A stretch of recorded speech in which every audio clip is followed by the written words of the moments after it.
بسم اللہ الرحمن الرحیم۔ عبداللہ بن جدعان حضرت ابو بکر صدیق رضی اللہ عنہ کا رشتے میں چچا لگتا تھا۔ اس کا شمار زمانہ جاہلیت کے ان لوگوں میں ہوتا تھا جو لوگوں کو کھانا کھلانے اور امداد فراہم کرنے میں صف اول میں گنے جاتے تھے۔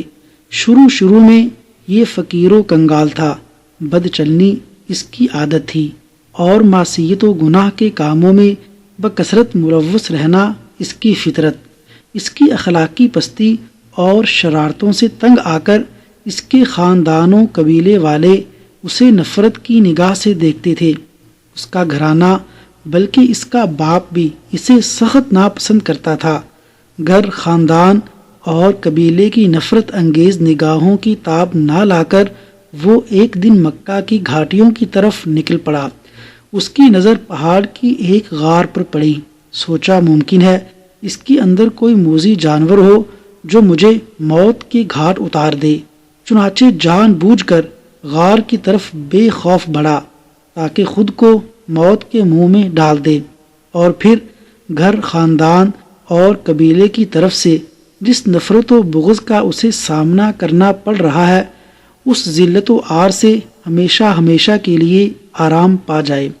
جب وہ غار کے قریب پہنچا تو اسے ایک سانپ نظر آیا جو لگتا تھا کہ جیسے اسی کی طرف بڑھنے کے لیے چھلانگ مارنے ہی والا ہو۔ یہ دیکھ کر وہ کسی خطرے کی پرواہ کیے بغیر سانپ کی جانب بڑھنے لگا۔ جب اسے سانپ کے نزدیک ہوا تو اس نے دیکھا کہ وہ تو سونے کا بنا ہوا ہے۔ اس کی آنکھوں میں یاقوت لگے ہوئے تھے جو چمک رہے تھے۔ وہ غار کے اندر داخل ہوا۔ غار میں قبیلہ جرہم کے بادشاہوں کی چند قبریں تھیں۔ ایک قبر حارث بن مزاز کی بھی تھی جو طویل مدت پہلے غائب ہو گیا تھا اور کسی کو معلوم نہیں تھا کہ آخر وہ گیا کدھر۔ آیا اسے آسمان نے اچک لیا یا زمین کھا گئی؟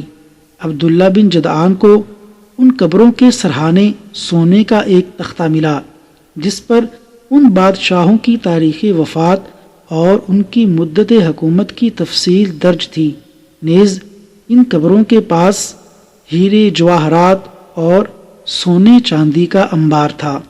عبداللہ بن جدعان نے غار کے اندر سے حسب خواہش جواہرات لیے اور غار کے منہ پر پہچان کے لیے نشان لگا کر نکل گیا۔ جب وہ لوٹ کر اپنی قوم کے پاس آیا تو انہیں خوب دولت سے نوازا۔ چنانچہ لوگ اس کو محبوب جاننے لگے اور اسے اپنا سردار بھی تسلیم کر لیا۔ عبداللہ بن جدعان لوگوں کو کھانا کھلاتا اور جب کبھی اس کے پاس دولت ختم ہو جاتی تو غار سے جا کر حسب خواہش ہیرے، جواہرات اور سونا چاندی نکال لاتا۔ لوگوں کو کھانے میں کھجور اور ستو دیتا، پینے میں دودھ کا بندوبست کرتا۔ عبداللہ بن جدعان نے ملک شام کی طرف 2000 اونٹ بھیجے تھے جن پر گئیوں، شہد اور گھی لاد کر مکہ لایا گیا۔ پھر اس نے ایک منادی کرنے والے کی یہ ذمہ داری لگا دی کہ وہ ہر رات خانہ کعبہ کی چھت پر چڑھ کر لوگوں کو کھانے کے لیے دعوت عام کا اعلان کرے۔ چنانچہ ہر رات وہ منادی کرنے والا اعلان کرتا، ابن جدعان کی دیگ کی طرف آؤ، یعنی اس کی دعوت قبول کرو۔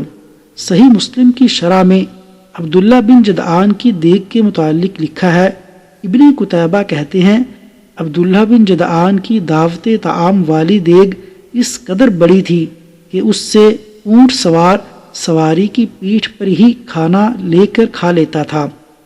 النہایہ فی غریب الحدیث میں ایک حدیث آئی ہے جس میں رسول اکرم صلی اللہ علیہ وسلم فرماتے ہیں، میں عبداللہ بن جدعان کی دیگ کی چھاؤں میں سایہ حاصل کرتا تھا۔ نیز یہ بھی بیان کیا جاتا ہے کہ اس دیگ سے کھانا نکالنے کے لیے سیڑھی کی مدد لی جاتی تھی، مگر اس قدر فیاضی اور دعوت عام کے باوجود وہ اللہ کے دربار میں سرخرو نہ ہو سکا، کیونکہ اللہ کے دربار میں سرخروئی کا جو فارمولہ ہے اسے اس نے یکسر فراموش کر رکھا تھا۔ صحیح مسلم میں ام المؤمنین حضرت عائشہ صدیقہ رضی اللہ عنہا سے مروی ہے کہ میں نے دریافت کیا، اے اللہ کے رسول، ابن جدعان زمانہ جاہلیت میں صلہ رحمی کرتا اور مسکینوں کو کھانا کھلایا کرتا تھا، کیا یہ سب اس کے حق میں نفع بخش ثابت ہوں گے؟ تو رسول اکرم صلی اللہ علیہ وسلم نے فرمایا، نہیں، یہ سب اس کے کچھ کام نہیں آئیں گے، کیونکہ اس نے کبھی بھی اپنی بندگی اور عبودیت کا اظہار کر کے یہ نہیں کہا، اے میرے پروردگار، قیامت کے دن میری خطاؤں کو معاف کر دینا۔ اللہ تبارک و تعالی ہمیں دین سمجھنے اور پھر اس پر عمل پیرا ہونے کی توفیق عطا فرمائے، آمین۔